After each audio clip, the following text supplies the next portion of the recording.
This is a PNGTV live news. Good evening. The national government has admitted today in Parliament that it still does not know the exact total population for PNG at this stage. This was conveyed to Parliament this morning by Prime Minister Peter O'Neill during his opening remarks for the 10th Parliament. The Prime Minister says we do have estimates, but these are not enough. He says we need to re-establish a national data collection centre so that we can be able to better plan and develop policies that better reflect the population distribution in PNG. The government believes that accurate population data is key for proper public policy planning and monitoring. Governor-General His Excellency Grand Chief Sir Bob Dadai reminded the 10th Parliament of its mandated responsibility as leaders of PNG this morning when officially opening the 10th Parliament session.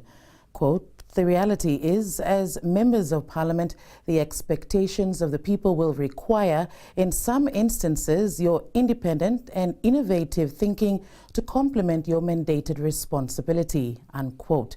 He called for diligence, transparency, honesty and accountability in this term of Parliament in order to ensure basic goods and services are delivered to voters. The Governor-General also called on the leaders to comply with the Public Finance Management Act and support the work of the Public Accounts Committee, particularly the management of public funds. Sir Bob Dadai says implementation of funding resources such as the District Services Improvement Programme funds, Provincial Services Improvement Programme funds and other development funds go a long way in bringing much-needed services to the majority of our population who live in the rural areas of this country. Official investigations have begun into the fires which engulfed 15 houses at Hanuabada last week. Superintendent Gabriel Paulus of the PNG Fire Service tells PNGTV Live that the point of origin is still to be determined at this stage as officers interviewed occupants and eyewitnesses this afternoon. Paulus highlighted risks that would have enabled the fires to spread out angrily on the Saturday afternoon, which included strong winds and the fact that the houses were closely constructed next to each other and with old housing materials. The PNG's Fire Service is determined to complete their investigation into the fires by the end of this week before the Chief Fire Officer can be able to release through the media for public consumption. Member for Nipa Kutubu, Jeffrey Komal, was voted in as Deputy Speaker of Parliament this afternoon. 57 MPs voted in favour while 47 against his nomination. Opposition, meanwhile, had nominated John Simon, the member for Maprik. Parliament has now been adjourned to 2 p.m. on the 26th of September 2017. 3 more homes went up in flames today at Hanuabada village, bringing to 18 the total number of houses that were inundated since last week for Saturday. The cause of the fire this morning is still to be confirmed, as Rocky Hiso reports. Meanwhile, the village woke up to 3 more homes up in flames early on this morning. One of the houses was just 5 days old.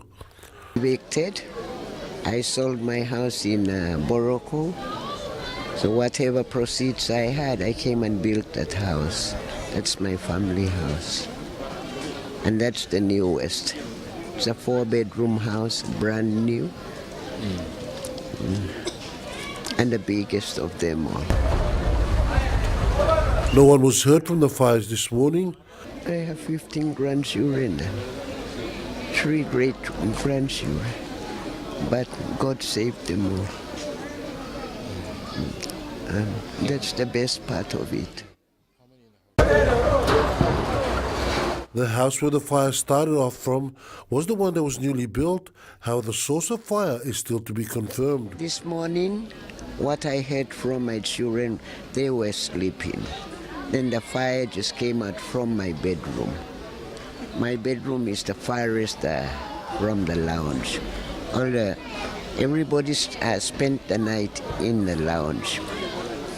So the neighbors, when the neighbors called up, the house was already in fire. Firefighters at the scene are yet to establish the cause of the blaze, with investigations starting soon.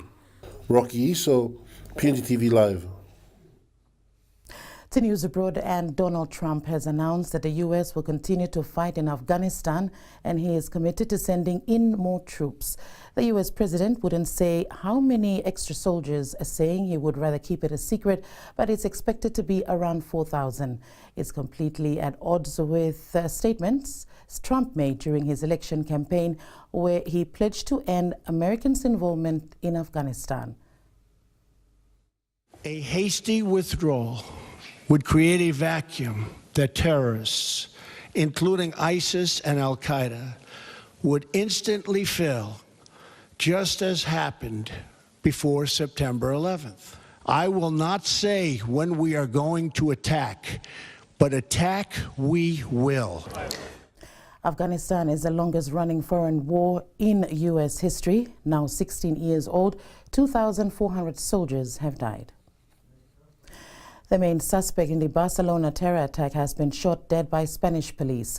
They say the 22-year-old Moroccan was wearing a fake suicide vest when they cornered him in a vineyard. He has been identified as a van driver who plunged into crowds at the city center on Friday, killing 13 people. Barcelona police say there were 12 suspects in the Barcelona terrorist cell. 8 of them are now dead, 4 are in custody. TVNZ with this report. Police say that the hunt for Yunus Abu Yaqub, on the run for 4 days, is now over. Officers rushed to a small town after a woman reported a man hiding by a petrol station. Reports say the police shot the man when he failed to take off a suspected explosives belt. A bomb squad then sent in a robot to check him on the ground. The authorities now confirm that it was the man they'd been looking for since Thursday, since he rented a van and drove it down Barcelona's main avenue. This is the route of the attack down the Ramblas. The van hit pedestrians. After 500 meters, it stopped, and the police say the attacker then escaped into the nearby Boqueria market. 22-year-old Yunus Abu Yaqub was wearing a striped shirt, his sunglasses on his head. These stills appear to show him on his getaway through the market, now wearing his sunglasses. The pictures appear to show that he is walking, not running, doing nothing to draw any attention to himself. And security cameras pick him up for the last time right here on the edges of the market. Shortly after the Ramblas attack, Betty Amposta filmed these pictures from her home in the suburbs. It may show the moment officers find the car stolen by the suspected attacker. They got out of their cars with all the guns, all the secretas, lots of police. The police then intensified their search inside this city and then across the region. Now they say their manhunt is over. The sporting news, good news for rugby league fans. Tickets for the 2017 Rugby League World Cup go on sale this Thursday at 10 a.m. Rocky Iso reports. Rugby League World Cup CEO Andrew Hill expects tickets for the 3 Rugby League World Cup 2017 games in Papua New Guinea to be snapped up quickly when sales begin. This will be a Rugby League World Cup that entertains the world, inspires the community, and will celebrate rugby league. Because of the high demand, Mr. Hill is urging fans to purchase the tickets quickly. PNG will be taking on Wales, Ireland and the USA. Rocky Iso, PNGTV Live. The PNG Men's National Rugby League basketball team will open their 2017 FIBA Melanesia Cup campaign against the Solomon Islands, while the PNG women's representative side will face 2015 Pacific Games female champions Fiji in their first tournament encounter. The 2017 FIBA Melanesia Basketball Cup draw was released recently, and the 4-day event will see some classic rivalries get renewed. PNG men have the opportunity for revenge in Friday night's showcase matchup against Fiji. The team will beat the host nation in the 2015 Pacific Games semi-finals. Before taking on the game's silver medalist, however, PNG will do battle against Oceania powerhouse New Caledonia on Thursday at 7 p.m. And to sporting news abroad, he's being labelled the glue, the calming influence and a few other complimentary names. All Black centre Ryan Crotty is shaping up as a key factor in the success of whichever team he's playing in. This report from TVNZ. All Blacks under the roof in Dunedin with midfielder Sonny Bill Williams cleared of any concussion-related issues after appearing to be rocked on Saturday night. Clearly upon reflection that he took a couple of bigger hits, but once he was checked during the game, he was okay, he was fine. Blues flanker Akira Ioane's joined the squad as Jerome Kaino remains on leave with no set time frame on a return. We're just giving him his own personal space at the moment, so Akira's just coming in the meantime.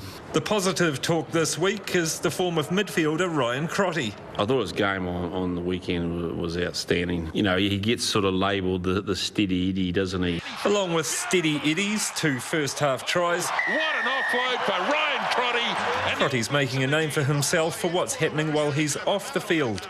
He left the pitch in Sydney with the score at 54-6, the Wallabies then piling on 28 points. Then there was that forgettable Lions series after Crotty departed injured in the first test, and the Crusaders' only loss of the season came when he was out injured. Try not to read too much into that kind of thing. What works well for me in this team is just going out there and focusing on my job and executing my role under pressure. Part of that pressure coming with the All Blacks' new emphasis on line speed and defence. It's been the big shift in the game the last 10 years, isn't it? The way that teams are defending, and most defensive structures are about how can we get up there and pressure teams more. So we're part of that as well. Another area Foster is keen to focus on, the final quarter of the match, where he says the All Blacks have been lacking this year. And that's the PNGTV Live News. Join us again tomorrow for more. Good evening.